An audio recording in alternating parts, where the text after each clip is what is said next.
Hopefully you can.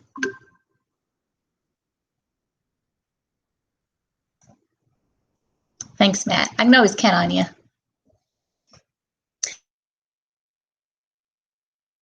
All right, so for this again, I know several of you were here for the first session, so I don't want to bore you with the first couple slides again. But before we get started, just don't forget to mute your mics. However, if you have questions at any point, feel free to unmute it and ask at any point. I just posted a link to the slides, and there's some links and examples embedded into that, so I'd encourage you just to take a look at that for other ideas. I know Shelly already posted the link for you to get credit. It's the Google form. Make sure you complete it some point. All right, so before we get started, a little bit about me again for those of you who just popped in. I teach social studies at Central Hardin. I primarily teach our civics courses, which is our 10th grade required social studies class. I teach or co-teach all of our collab classes for civics with Ms. Cooper, and I also teach law and justice and elective. Hardin County Schools Fellows, and what you're about to learn about today through this Jigsaw or the Iron Chef Jigsaw is something I actually learned, a tool I learned through the Fellows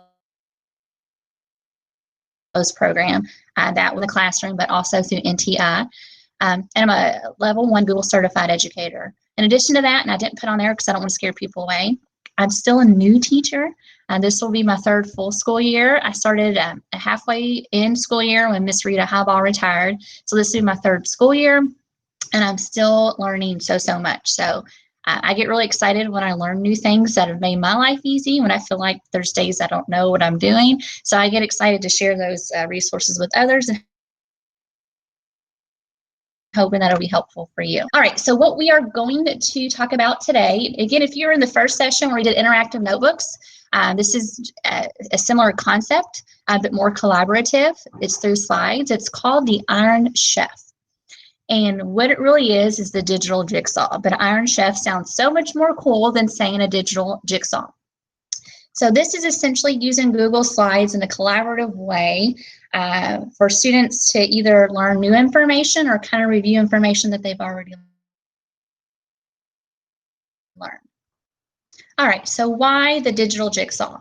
So this is based on the popular strategy, Jigsaw, but with more collaboration between students, and it's more versatile in that you can use it in class, as a whole class, in a station, or even online through NTI or the Online Learning Academy. So again, it's very versatile, which is the tools I like the most, that I can use in a variety of ways. Most of you are probably familiar with what the traditional jigsaw is, but just in case you're not, speed dating. So when we do a traditional jigsaw in class, we call it speed dating. My sophomores really enjoy that. I tell them not only am I teaching them like new content, but they're also learning a life skill because they learn how to speed date. But essentially, you're going to put students in a group, and each of them are going to be responsible for becoming an expert at one specific topic or content or piece of information. And they're going to sit in rows. Usually I do three to four students in rows facing another group of 3 to 4 students. And they're teaching that student concept, like in 3 minutes or less, and vice versa. Then they switch seats and share with their new student, so on and so forth. So I did use this a lot in class. I really liked it. But then when I learned about the digital version of this, I loved it just as much, if not a little bit more, because it solved a problem I had with the traditional jigsaw, which is my second bullet point. It doesn't require changing your class setup like a traditional jigsaw. So why I loved the speed dating that we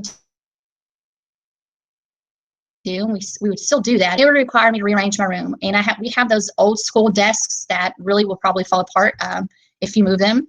So whenever I've rearranged my class to do the traditional jigsaw, like, we were committed into those groups the entire class period. Now, if the jigsaw took the entire class period, that's great. But if it didn't, then students are facing awkwardly in weird positions while we're doing other stuff. So this kind of solved that problem for more of the quicker version that we might need to do from time to time. So that's one reason I really like it. COVID, unfortunately, doesn't look like, I don't know how feasible a traditional jigsaw is going to be, having students move around and changing seats. So this Iron Chef, the digital jigsaw, will solve that problem as well. Another reason why I really, really like this is because you can embed all the resources that students need into their assigned slide. So everything that they need is digitally in front of them. So again, no paper copies that you have to worry about right now. This can be used in class. So you can use it as a whole class activity. They're still in digital groups, but they don't have to move. You can use this as a station in class, or you can use it if we go back to NTI at some point, or if you're in charge or one of the teachers for the Online Learning Academy, you can use it as well. So again, so many different ways that you can use it. This can also be used to either apply new content that they learned, or maybe to introduce new content, or it can be used as a review. So I'm going to show you examples of how I've used it for both new content and as a review. Ideation, which again, since I co-teach a couple of our civics classes, it's definitely important for me. And then once you teach the procedure of the Iron Chef, you can use it over and over and over again, and it cuts down on time spending giving directions. So once students have mastered like the concept of this digital jigsaw, anytime you do it, they know the drill, and you don't have to continue to explain the instructions. They know. Just like whenever I tell my students we're going to do speed dating, they know exactly what that means. I don't have to go into detail. Oh, that's what's also great about the Iron Chef is once they've done it once or twice, they've mastered it, they know the drill, they know exactly what to do. All right, so what is it? What does it look like? So I have 3 different examples of what I've used, 1 in class, and then 2 I used during NTI that I will show you.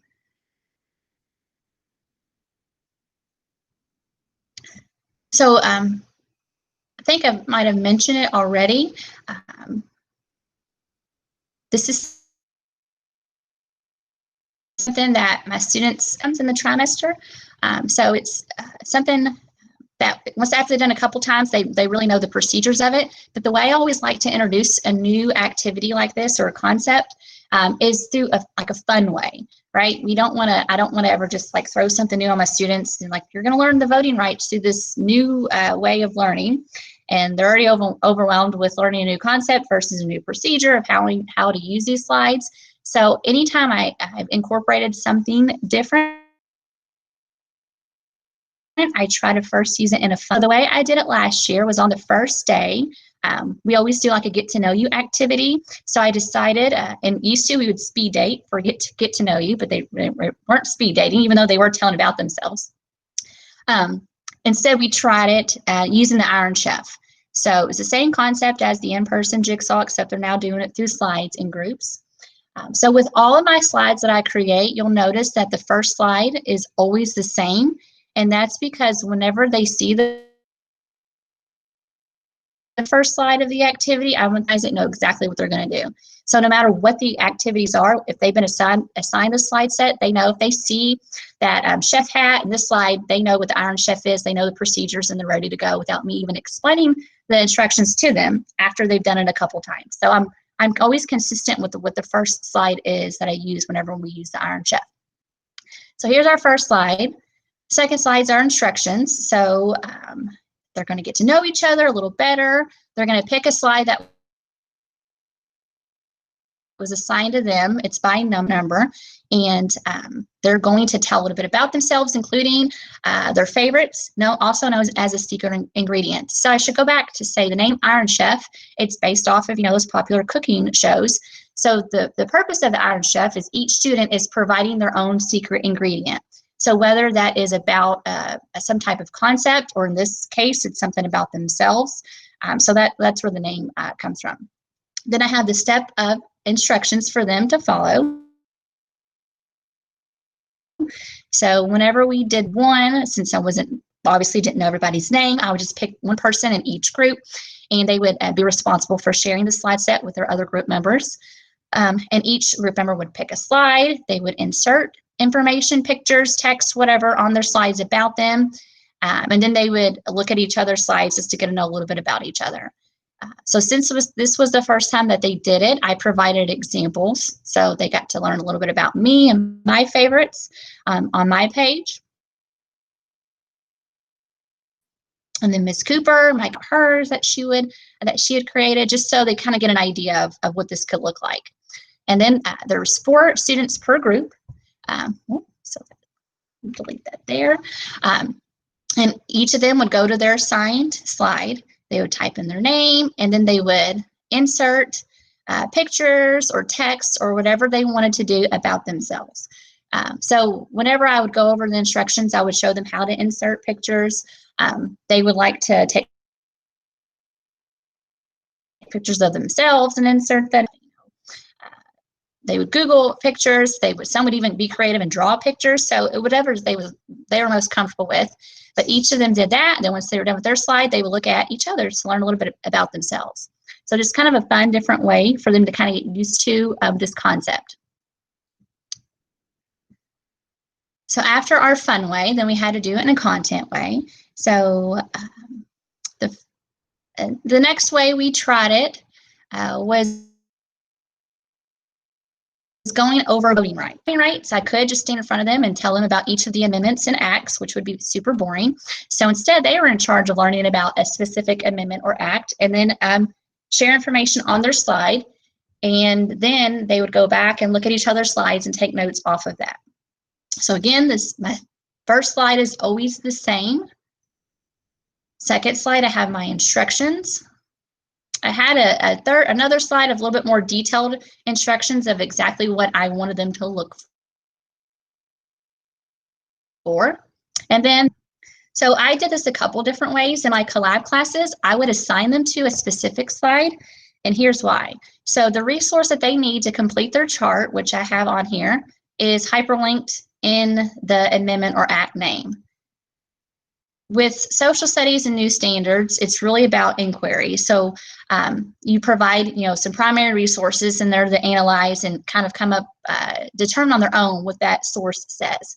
So for some tougher sources, maybe an original, I would probably assign that to a higher level student versus someone who's still kind of struggling a little bit with the amendments or acts. I would maybe give them a more simple resource that might be better on their level for them to understand. So that's why it's, I really like this in our collab classes, and I would specifically assign people or students to a specific slide that was more at the level that they were. Now in a general class, if it doesn't matter if it's all kind of on the same level, then you can just assign it to a group and let them pick whichever variety of ways that you can do it. But on each slide, they have the resource that they need to analyze and answer the questions in the box. So they're responsible for their slide only. Then they would look at their peers' slides, and then they'd have a chart that they'd have to take notes on over these. So again, they're becoming an expert at one, but then sharing with their group members about what they learned and vice versa. For collaboration, they're working kind of independently, but looking at others. With voting rights, they had already learned. So they were also responsible for kind of peer checking each other's slides as well to make sure that that information was correct. So, if a student was doing the 19th Amendment and they put, it gave men the right to vote, that wouldn't be correct. So it'd be terrible if every person in their group thought that 19th Amendment gave men the right to vote. So each other were responsible for kind of peer checking each other's slides, just to double check to make sure that information is correct. And obviously I would do the same. So either walking around set with me as well, and I can just kind of quickly view to make sure the information that they're putting in is correct. So that's how we would they already had a little bit of information about voting rights when we did that one. It was kind of a review, but it was a whole trimester ago when they learned about voting rights. But for an actual review, I've used the Iron Chef for that as well. And this is an example of it. We use this during NTI. After they learned about law of supply and law of demand, learned about it, they had completed some activities on it, but now I just wanted to make sure that we were all on the same page and everybody had mastered that concept. So again, I assigned this Iron Chef slide set over law of supply and demand to different groups. They have their instructions on the first page, a little bit of a review for them on that next slide, and then each student in the group was responsible for completing 2 review slides. assign it to a group and let them pick whichever 2 they wanted, or in my collab classes, I would assign them to specific ones that I really wanted them to focus on based on what I thought they need a little bit more help on. So simple questions for them to complete, but the kicker was they had to go back and double check each slide to make sure it was correct.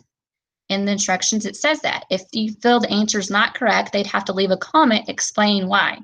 And if they wanted full credit for this assignment, it needed to be correct. So it was that little added pressure to make sure everyone's in. And my students did a great job with this. They would leave kind comments saying, hey, you might want to double check this, and here's why. So again, a good way for them to collab, whether they're in person or if it's done digitally. So we use this as a review. And just like in interactive notebooks, you can embed links, videos. I've embedded a review video before in this, before they did it. So just a variety of ways that you can use them for whatever purpose that you need. This link here this is an Edu Protocol tool. So this is where I got this idea. I didn't come up with it all on my own. I'm not that creative. But if you scroll down, you can see a variety of other templates that you can make a copy of if it's something that would be applicable to you, to see how they've been used. Now they use, different fun slides at the beginning, which is completely fine too. But like I said, I liked keeping that same slide for the activity, because when I'm saying today we're doing the Iron Chef, they know exactly on a slide in groups. They're going to have information that they need to look at, they need to complete, that they'll have to look at their other group members, so on and so forth. So it was, for me, the benefit of always using that same main slide is they knew exactly what the drill was going to be without me having to explain it. And if they get real good, after a couple times, it's something that, if you aren't in class, you have a sub, and this was assigned, then students will know what to do without the sub even having to give instructions. So I just like it to keep that consistent reason. Okay, so now we're going to look at how to make these. So here's a link, which I will share in just a bit. But again, if you have these slides, you can already access it, to the template, which is what I used for this. So actually, we'll look at it now. This template already has slides created. It has instructions on how to use it. In the master slide set, there's different slides that you can use if you don't like that first one, whichever one you want to use. And then slide for you. Obviously, mine looks a little different, but if you want something already made for you, it's already done. You just insert exactly what those activities are going to be.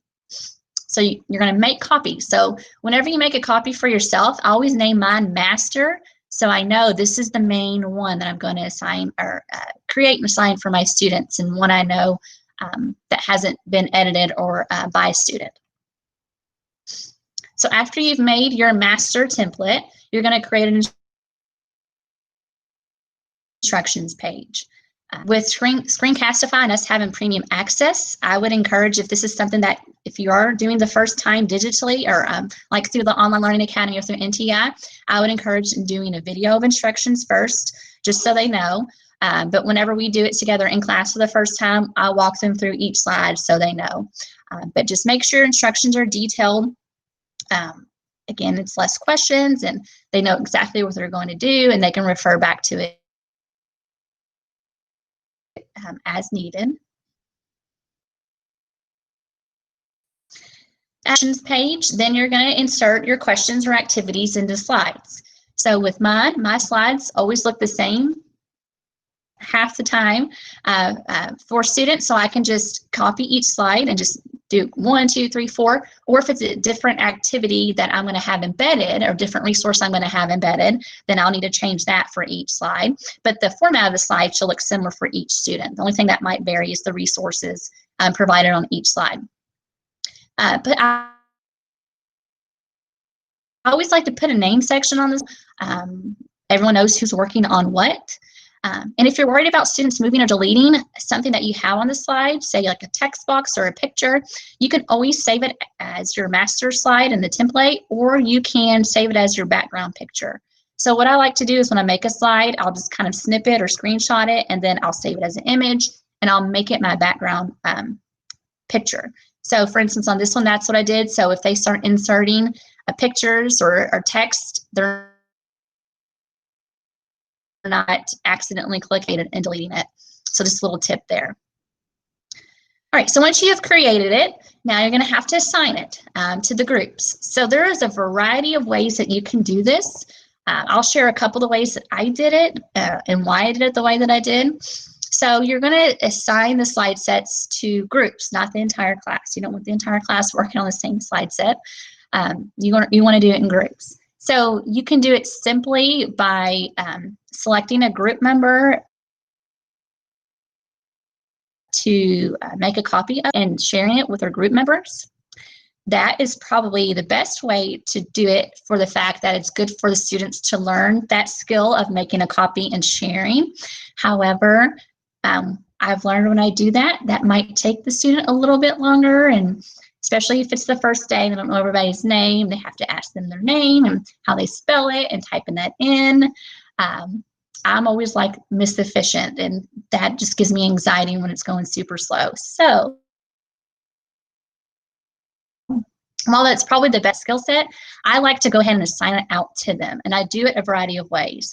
So I might just project this slide that has who's in each group and the link to it, so they can all just directly type in that link. Might post this in Google Classroom, and they can click the link. But I like to go ahead and assign those groups out and give them the link, so that way they're not waiting on Lee to share it with everybody. Maybe it's taking a little longer. Now, if we have extra time, absolutely. But in our collab classes, usually we have about 20 minutes. So I want to make sure 5 minutes of that time is not taken up by waiting for a student to share it with each student. So I like to go ahead and give that, assign the groups for them. So when I did this, I went ahead and made a copy, 5 copies of this example, one for each group, and I created just a little bit.ly link for them to be able to click on. So that's just something I prefer, but you don't have to do it that way.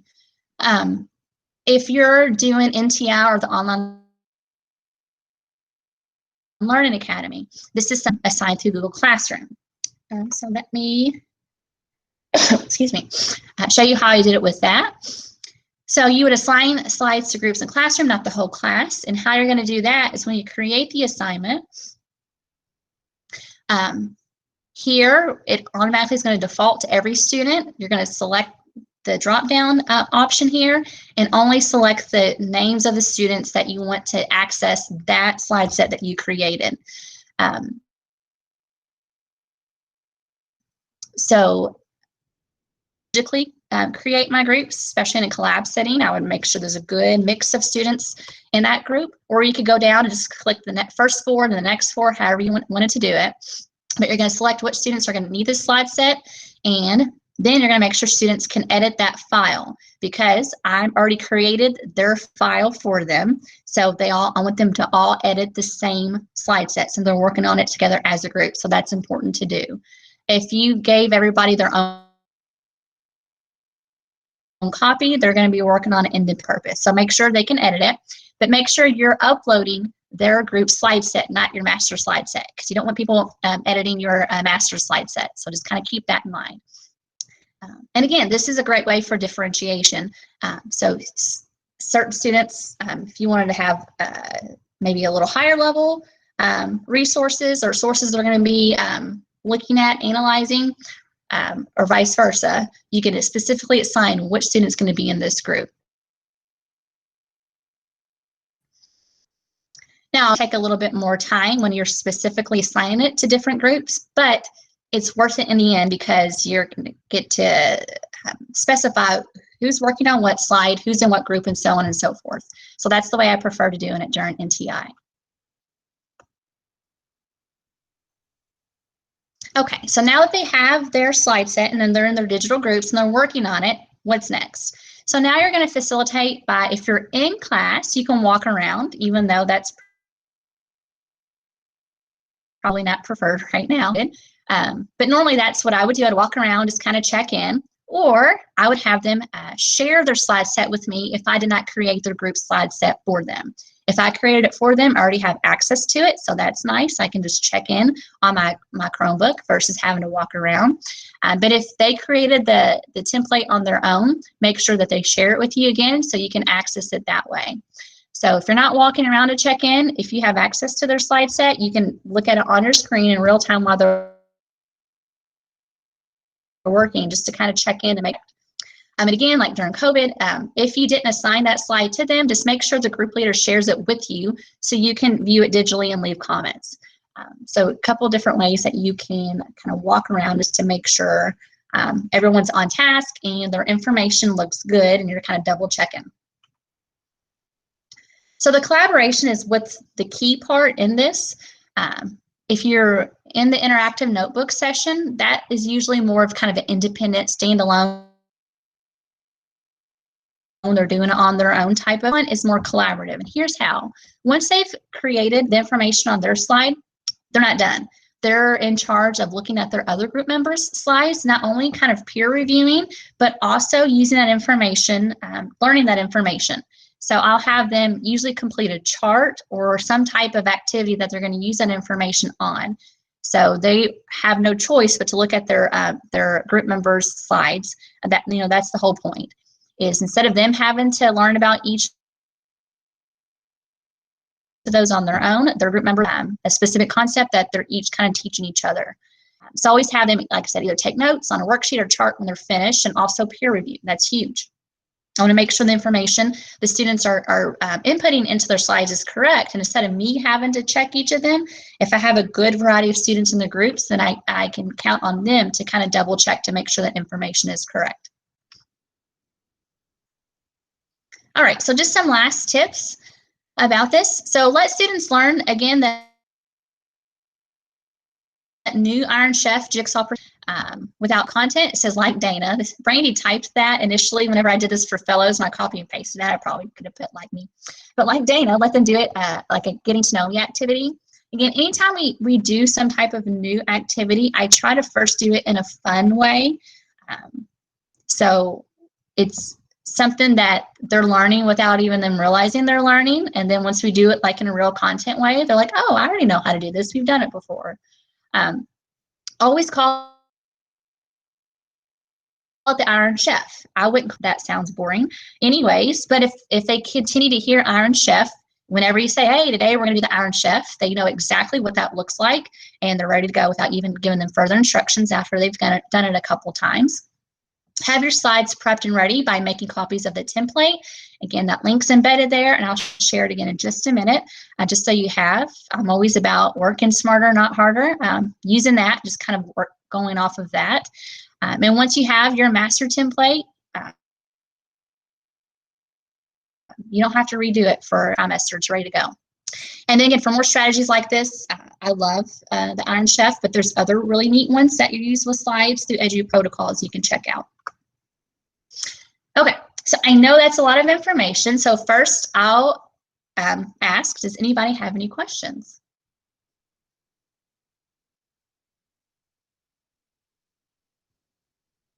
No questions. Has anyone done this before? Maybe you didn't realize that you were doing it. Like, oh.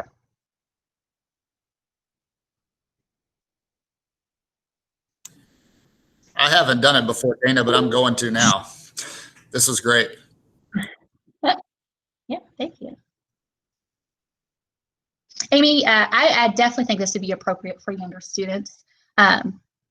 Likely would make the slides, whatever they have, whatever the activity is, a little bit more simple, maybe not clicking so many links or whatnot, but appropriate. For middle school, absolutely. I have a middle schooler myself, and he's actually done something similar in one of his classes before, at least working with interactive slides. So I don't think it'd be that much different. I think with younger ones, in-person learning would probably be the easiest for them, so you can kind of be there to walk them through it. But that's the beauty, I think, of Screencastify. But with younger students, I would probably go ahead and type their name on their slide so they know exactly which ones that they're going to be completing. Just the more detail, I think, the better.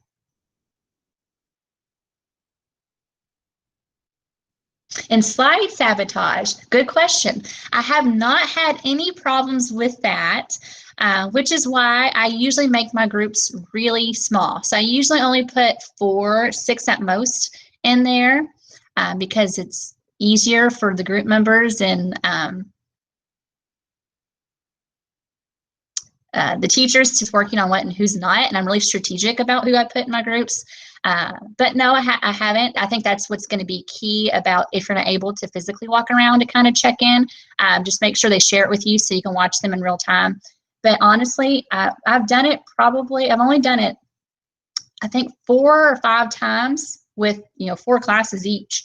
And I haven't had that issue so far. But now I say that, who knows what the future is going to hold. But they seem to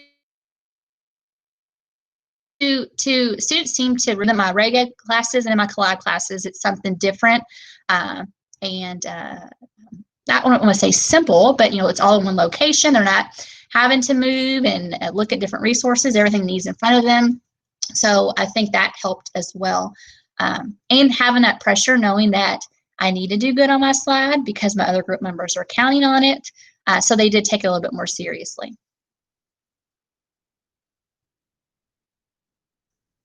I will say, rookie me an entire slide set to an entire long justice class. They're seniors mainly. I thought they can handle all having access to each other's slides, and that was the worst idea ever. I did have slide sabotage. So small groups, I think, is key. So any other questions? Now, I will say, even though I love the Iron Chef, I still love that in-person jigsaw. After they work on their concept by themselves, then they move to a master group where everybody else who's working on that same concept gets to kind of collaborate together. Now, this, you could have them doing that. You could take it one step further and providing links to everyone who has that same concept to kind of collaborate together. I haven't tried it with that. So that's why I usually use this for something either that they already have some background information on or as a review. Again, that in-person jigsaw, it makes it a little easier for them to collaborate with people who have that same concept in different groups if it's brand new, to make sure they're on the same page. There is a way you could do that with that. I just haven't tried it with the digital jigsaw.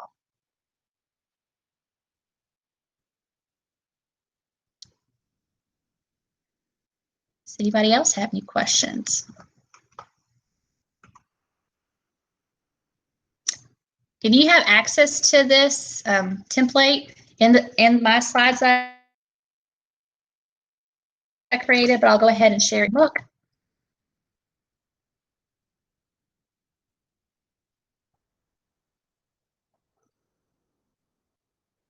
Just checking out the chat box, make sure I haven't missed any questions.